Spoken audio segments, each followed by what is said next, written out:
решения считаю неправомерные по справкам. Рахмат. Урматтуу депутаттар, біраз режимді сақтасақ, бұл коомдук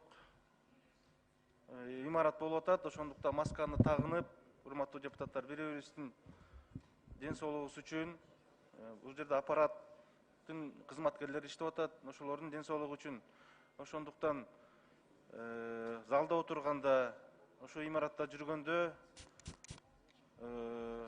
өкмөттүн чыгарган саламат сактоо министрлиги айтып аткан эрежелерди сактап, масканы тагынып отурсак, сүйлөгөндө ортоңку микрофонго чыкканда, анткени ортоңку микрофон айрыкча ушу бардык депутаттар колдоно турган микрофон болуп атат. Ошондуктан сураныч, урматтуу депутаттар, режимди сактасак бир аз. Рахмат. 4-чү микрофон, анан 2-чи микрофон. Урматтуу Дастан Арсызбекович, урматтуу депутаттар, мен силердин көңүлүңөргө кайрыла кетейин дедим эле. Мына республика боюнча врачтар, ошондой эле МВДнын работниктери эми жакшы эле иштеп атат.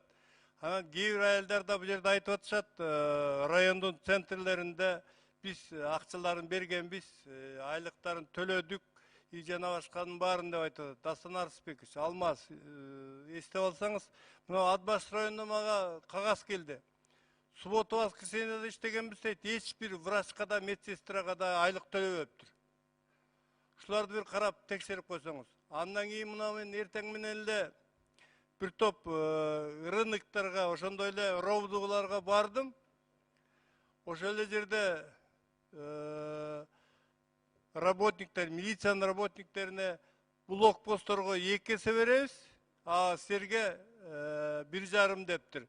Эми алар түнкү саат 2-ге 3-кө чейин иштешти.